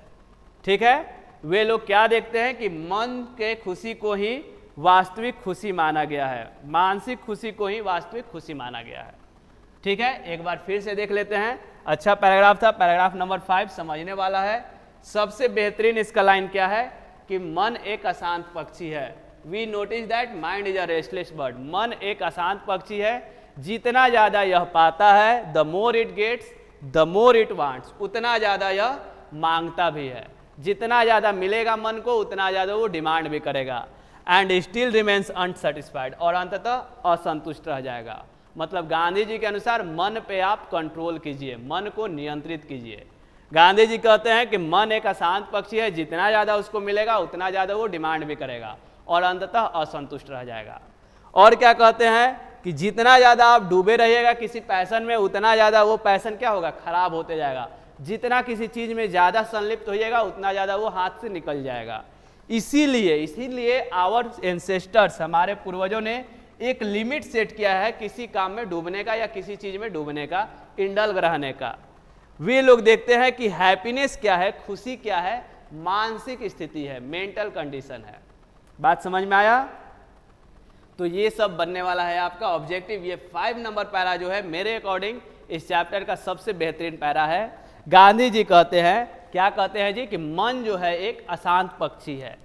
ठीक है, मन को जितना ज़्यादा दीजिएगा उतना ज़्यादा वो डिमांड करते रहेगा और अंततः असंतुष्ट रह जाएगा। किसी काम में आप जितना ज़्यादा डूबिएगा वो उतना ज़्यादा अनियंत्रित होगा। इसीलिए हमारे पूर्वजों ने एक लिमिट सेट किया है किसी भी चीज़ को करने का। और वे लोग देखे हैं कि मन का खुशी क्या है, तो एक मानसिक स्थिति है, मेंटल स्थिति है। मन में सोच लिए कि आप दुखी हैं तो दुखी हैं, मन में सोच लिए आप खुश हैं तो खुश हैं। क्लियर है? मानसिक स्थिति होती है क्या चीज़? तो खुशी, हैप्पीनेस। तो इससे ऑब्जेक्टिव आपका मन क्या है, तो अशांत पक्षी है। इसके बाद खुशी क्या है, तो मानसिक स्थिति है। दो ऑब्जेक्टिव आपका बन सकता है। देखते हैं हम लोग पैरा 5 से।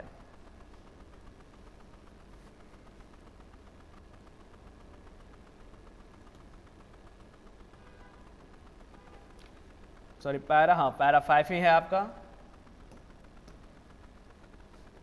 पैरा 4 में कुछ नहीं था, पैरा 5 में आते हैं। तो पहला आपका ऑब्जेक्टिव बनने वाला है। इसमें भी ऑब्जेक्टिव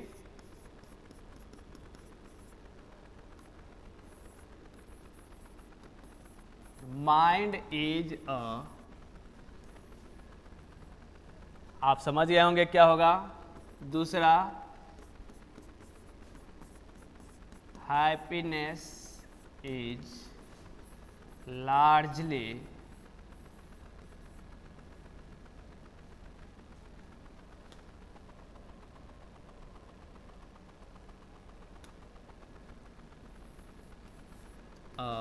मेंटल कंडीशन।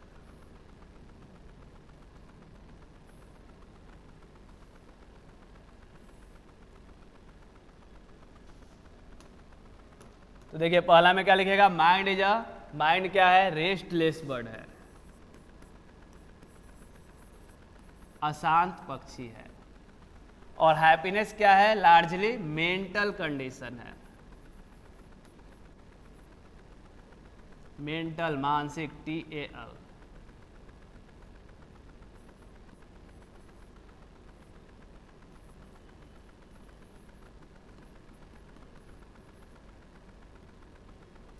ठीक है, दो ऑब्जेक्टिव बना। मन क्या है, अशांत पक्षी है, और खुशी क्या है, तो मानसिक स्थिति है। ये लाइन जो था कि mind is a restless bird, the more it gets the more it wants and remains unsatisfied, वो लाइन आपको याद रखना होगा। पूछेगा किस चैप्टर का लाइन है, तो इसी चैप्टर का लाइन है। तो हम लोग पैरा 5 तक आ गए, आगे बढ़ना है। और पैराग्राफ नेक्स्ट देखेंगे हम, पैराग्राफ नंबर 6। तब तक आप देखिए क्या लिखा हुआ है 6 में।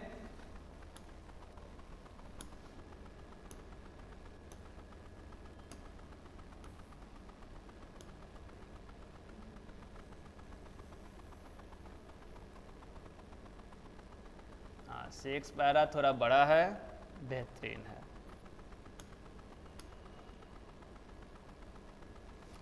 पैरा नंबर 6 पढ़ने का कोशिश कीजिए बच्चों। आप रीड कर पा रहे हैं या नहीं अच्छे तरीके से।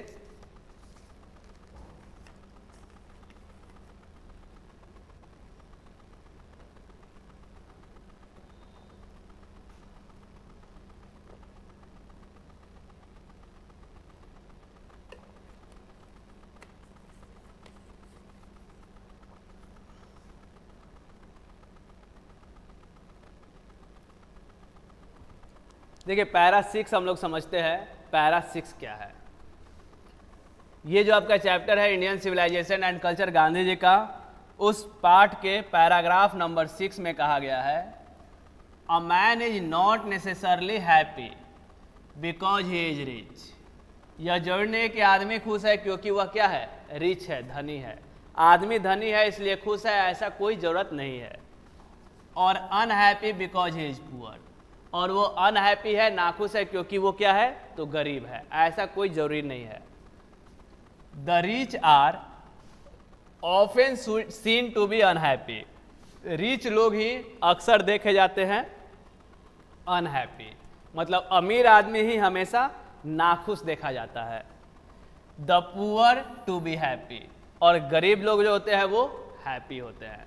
कह रहा है कि यह जरूरी नहीं है कि पैसा है, अमीर हैं आप तो खुश हैं, हैप्पी हैं, और गरीब है तो दुखी है। ऐसा अक्सर देखा जाता है कि अमीर लोग ही दुखी हैं, तरह तरह का दुख है, उनको बीमारी है और इच्छा है, लेकिन गरीब जो है कम में ही है, खुश है, ऐसा देखा जाता है। Millions will always remains poor, और लाखों के संख्या में हमेशा पुअर ही होते हैं। बात समझ में आ रहा है? तो सब तो नाखुश नहीं है। ऑब्जर्विंग ऑल दिस, इन बातों को ऑब्जर्व करके आवर एंसेस्टर्स, हमारे पूर्वज, डिस्यूडेड अस, हमें दूर रहने के लिए कहते हैं, from luxuries and pleasure, luxury से और प्लेजर से मतलब भोग विलास से, सुख सुविधा से दूर रहने को कहते हैं हमारे पूर्वज लोग, क्योंकि वो देखे हैं कि जिनके पास ज़्यादा सुख सुविधा है, ज़्यादा भोग विलासी है, वो दुख में है, वो सुखी नहीं है। वी हैव मैनेज्ड, हमने मैनेज किया है, with the same kind of plough as existed thousand of years ago, कह रहा है कि हमने हजारों साल पहले जो प्लग चलता था, हल चलता था खेतों को जोतने के लिए, उसको अभी भी मैनेज किया है, अभी भी चला रहे हैं। हालांकि अब तो देखिएगा तो ट्रैक्टर वगैरह से जुताई होती है, लेकिन वो वाला प्रचलन भी अभी है, पूर्ण रूप से समाप्त नहीं हुआ है। तो वही बात बताया जा रहा है कि we have manage with the same kind of plough, उसी तरह के हल से अभी हम लोग मैनेज करते आ रहे हैं, as existed thousand of years ago, जो कि हजारों वर्ष पहले था। We have retained the same kind of cottage, हमने उसी प्रकार के झोपड़ियों को रखा है, धारण किया है, that we had in former times, जो पुराने समय में थे। झोपड़ी भी वैसा ही है, गांव में जाइएगा अभी झोपड़ी मिलेगा, झोपड़ी में लोग रहते हैं, तो उन परंपराओं को अभी भी भारतीयों ने धारण रखा है। ये गांधी जी के अनुसार बातें हो रही हैं। And our indigenous education remains the same as before, और हमारा इंडिजेनस एजुकेशन जो है, स्वदेशी शिक्षा जो है, पहले जैसा ही है, पहले जैसा ही स्वदेशी शिक्षा भी है। हालांकि ये लाइन अब थोड़ा थोड़ा भारत में चेंज हो रहा है, भारत भी हल्का वेस्टर्नाइज होने लगा है, ये बात आप भी फील करते हैं। तो इन बातों पे अब दबाव डालना उचित नहीं है। गांधी जी के समय जब वो लिख रहे थे बिल्कुल था, क्या था, तो उसी प्रकार के हल से खेत हो रहे थे, उसी प्रकार के झोपड़ियों को धारण किए थे, साथ में स्वदेशी शिक्षा भी उसी प्रकार की थी, कोई बदलाव नहीं था, गुरुकुल जिसको आप समझ सकते हैं। We have had no system of life corroding competition, life को बर्बाद करने वाला कंपटीशन का जो प्रतियोगिता का जमाना होता है, वैसा कोई सिस्टम नहीं था गांधी जी के समय, लेकिन अब है। आप भी जानते हैं कंपटीशन इतना टफ है कि अगर आप भीड़ से पीछे हटे तो बहुत पीछे चले जाइएगा, फिर सफलता मिलने वाली नहीं है। तो ये लाइन अभी सरासर गलत हो गया है कि लाइफ कोरोडिंग कंपटीशन वाला कोई भी सिस्टम नहीं है भारत में, ये पहले की बातें हैं। अभी कंपटीशन चरम सीमा पे है, आपको कॉम्पिटिटिव होना होगा। लेकिन एक बात और इसमें का सत्य है कि मानसिक स्थिति अगर आप मन से स्ट्रांग हैं तो आप बिल्कुल खुश हैं। ये नहीं है कि आपके पास पैसा ही है तब आप खुश हैं। तो फिलहाल इस लाइन का अगर बोला जाए कि ऐसा कोई सिस्टम नहीं था जिससे कि जीवन क्षय हो, प्रतियोगिता में आप डूबे रहे। Each followed his on occupation, सब कोई अपना अपना व्यवसाय करता था उस समय, सबका, कोई किसान था खेती करता था, कोई बाहर में व्यवसाय करता था, मोची है अपना मोची वाला काम कर रहा है, हर कोई अपना व्यवसाय करता था, और ट्रेड या व्यापार, and charged a regular wage, और अपना नियमित वेतन पाता था, अपना अपना काम करता था उस समय और अपना अपना वेतन पाता था, कोई कंपटीशन वाली बातें नहीं थी।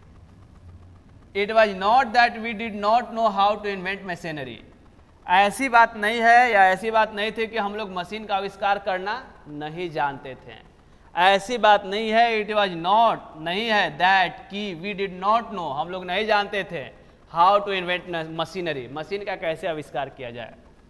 But our forefathers knew that, लेकिन हमारे पूर्वज जानते थे कि इफ, यदि, we set our hearts after such things, हम लोग अपने मन को मशीन के तरफ ले जाएंगे, मशीनों पर लगाएंगे, we will become slave and lose our moral fibre, तो हम लोग मशीनों के आदी हो जाएंगे, मशीनों के गुलाम हो जाएंगे और अपने नैतिकता को खो देंगे। जैसे हम लोग अभी मोबाइल वगैरह के गुलाम हो गए, बिना उसके न पढ़ाई होता है, लाइट के गुलाम हो गए, लाइट नहीं रहेगा तो ये काम नहीं होगा, पानी तक नहीं भरा जाएगा, तो मशीनों के हम लोग गुलाम हो चुके हैं अभी वर्तमान में। अगर यहाँ पे लाइन कट जाए 2 दिन तो यहाँ देखिएगा त्राहिमाम हो जाएगा, पानी पीने के लिए नहीं होगा, घर में खाना नहीं बनेगा। खाना क्यों नहीं बनेगा? क्योंकि सब्जी के लिए क्या किया जाए, मसाला नहीं पीस सकते हैं आप तो बहुत सारी समस्याएं हो जाएंगी क्योंकि हम लोग डिपेंडेंट हो गए हैं मशीनों पे। तो वही बात बताया जा रहा है कि हमारे पूर्वजों को पहले से पता था कि अगर मशीन होगा तो हम लोग उसके गुलाम हो जाएंगे और अपने मोरल फाइबर को खो देंगे। इसीलिए वे लोग मशीनों का आविष्कार नहीं करना चाहते थे। वे लोग देयरफॉर इसीलिए आफ्टर ड्यू डेलिब्रेशन, बहुत सारा डेलिब्रेशन करने के बाद, चिंतन मंथन करने के बाद, डिसाइडेड दैट, निर्णय लिए कि we should only do what we could with our hands and feet, हम लोग वही काम करेंगे जो अपने हाथ और पैर से कर सकते हैं। कह रहा है कि इन सब बातों को सोचते हुए कि मशीन से इतना दिक्कत हो रहा है, हमारे पूर्वजों ने यह निर्णय लिया कि हम वही काम करेंगे जो जिससे हम अपने हाथों और पैरों से कर सकते हैं। दे सॉ दैट, वे देखें कि आवर रियल हैप्पीनेस, हमारा जो वास्तविक खुशी है, एंड हेल्थ, और स्वास्थ्य जो है, consisted in a proper use of our hands and feet, हमारा हाथ और पैर अगर सही सलामत चलेगा तभी हमें को वास्तविक खुशी मिलेगी और स्वस्थ रहेंगे। ये हमारे पूर्वजों का द्वारा देखा गया है। हमारे पूर्वज क्या देखते हैं कि हम लोग तभी जाके रियल हैप्पीनेस और हेल्थ को प्राप्त करेंगे जब काम को या हमारा हाथ पैर एक्टिव वे में रहेगा, स्वस्थ रहेगा। ठीक है, तो ये आपका पैराग्राफ नंबर 6 है। पैराग्राफ नंबर 6 को एक बार फिर से हम सारांश में समझते हैं क्या होने वाला है। देखिए क्या लिखा है, शुरू से बताया जाए तो पहले लाइन में ये लिखा है कि ऐसा जरूरी नहीं है कि एक अमीर आदमी ही खुश होगा और गरीब आदमी दुखी होगा। ये बात जरूरी नहीं है कि अमीर आदमी ही खुश होगा, गरीब आदमी दुखी होगा। अक्सर ऐसा देखा जाता है कि अमीर ही नाखुश है और गरीब ही खुश है, और लाखों लोग हमेशा गरीब ही होते हैं, मतलब कि सब खुश रहते हैं, गरीब ही ज़्यादा होते हैं। इसके बाद कह रहा है कि इन सब को देख के हमारे पूर्वज कहते हैं कि आप लोग भोग विलास सुख सुविधा से दूर रहिए, दूर रहने का सलाह देते हैं। इसके बाद कह रहा है कि हम लोगों ने उसी प्लग को, उसी हल को अभी भी यूज किया है जो कि हजारों वर्ष पहले चल रहा था। उसी प्रकार के झोपड़ियों में रहते हैं, कॉटेज मतलब झोपड़ी, झोपड़ियों में रहते हैं जो कि पहले चलता था, और हमारी अभी भी स्वदेशी शिक्षा वैसी ही है पहले की तरह, इंडिजिनस एजुकेशन। अभी कोई कंपटीशन नहीं है, जीवन को करोड़ करने वाली, बर्बाद करने वाली कंपटीशन नहीं है। सब कोई अपना अपना ऑक्यूपेशन करता है, व्यवसाय करता है, और उसी के अनुसार अपने पैसा लेता है, वेज लेता है, वेतन लेता है। ये गांधी जी के समय की बात है, उन्हीं के अनुसार कह रहा है कि ऐसी बात नहीं है कि हमें मशीन का आविष्कार करना नहीं आता, हम नहीं जानते कैसे मशीन को इन्वेंट किया जाए, ये बात नहीं है। लेकिन हमारे पूर्वज जानते थे, क्या जानते थे कि अगर इसका आविष्कार हो गया तो हम लोग इनका स्लैब हो जाएंगे, गुलाम हो जाएंगे, इन्हीं पे डिपेंडेंट हो जाएंगे और अपने मोरल फाइबर को, नैतिकता को खो देंगे। देयरफॉर, इसीलिए वे लोग सोच समझ के क्या डिसीजन लिए कि वही काम किया जाएगा जो कि अपने हाथों और पैरों से हो जाए, मशीन पे डिपेंडेंट नहीं रहेंगे, हाथ और पैर से होने वाले काम ही हम करेंगे। ऐसा हमारे पूर्वजों ने निर्णय लिया। करा इसके बाद कि उन्होंने देखा कि वास्तविक खुशी वही होता है और स्वास्थ्य जिसमें हमारा हाथ और पैर प्रॉपर यूज में रहता है। प्रॉपर यूज होता है हाथ और पैर का, तो वास्तविक खुशी उसी को कहा जाता है, या वास्तविक खुशी का क्षण वही होता है, ऐसा पूर्वजों को लगता था। ठीक है, तो ये था आपका पैराग्राफ नंबर 6। समझ में आया है? तो चलिए इससे रिलेटेड हम कुछ ऑब्जेक्टिव लिखते हैं।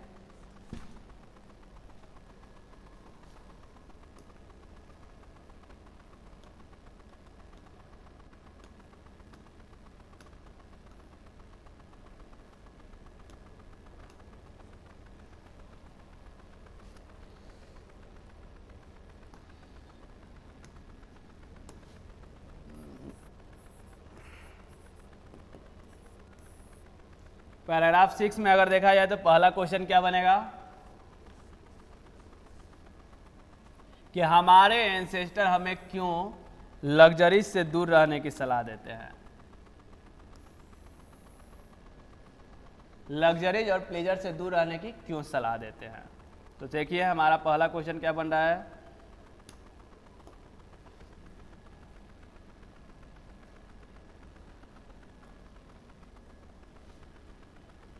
सात हुआ था तो 8वां में आते हैं।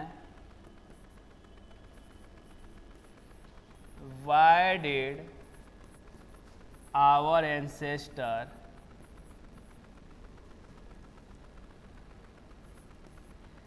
dissuaded us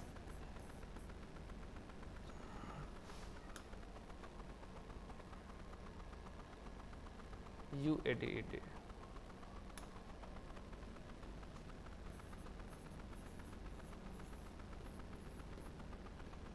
from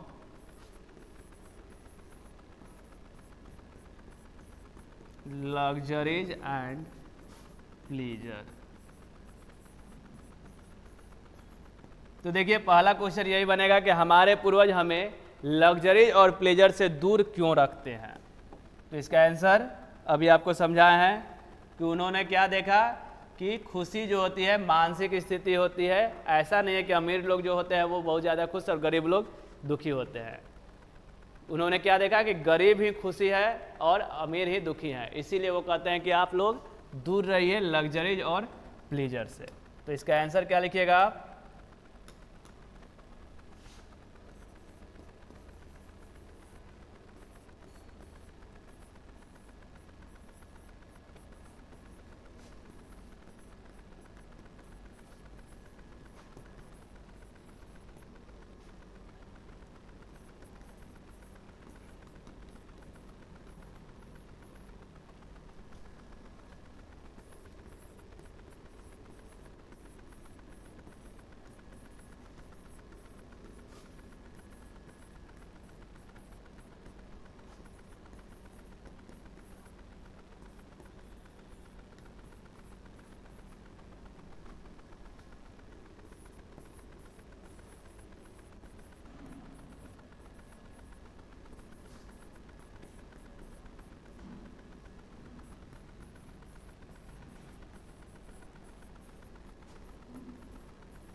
ठीक है बच्चों, यही आपका होने वाला है क्या कि आवर एंसेस्टर्स हमारे पूर्वज नोटिस करते हैं कि नोटिस किए कि the rich are often seen to be unhappy, जितने भी रिच है वही अनहैप्पी हैं, जबकि while the poor are seen to be happy, गरीब जो है वही खुश है।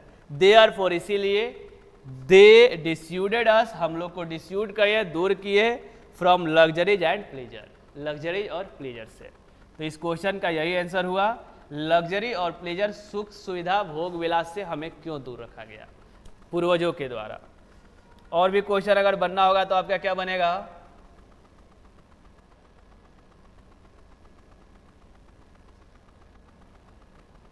हमारे पूर्वज मशीनों का आविष्कार क्यों नहीं करना चाहते थे, यहां से आपका क्वेश्चन बनेगा।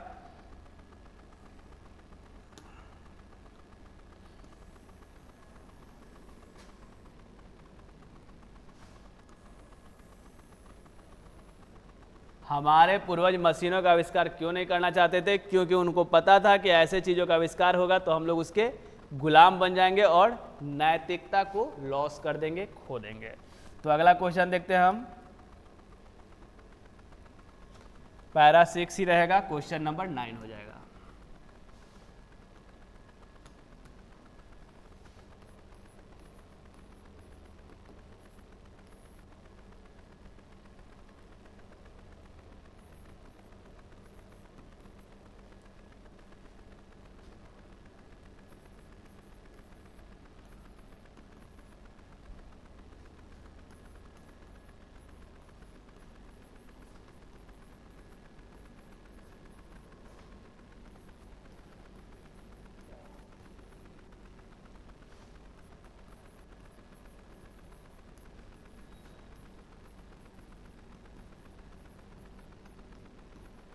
हमारे पूर्वज मशीनरी को क्यों नहीं क्या करना चाहते थे?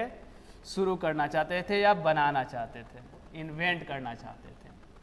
तो इसका आंसर बनेगा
ठीक है, इसीलिए वे लोग मशीन का आविष्कार नहीं करना चाहते हैं। मशीनरी ARY होना चाहिए,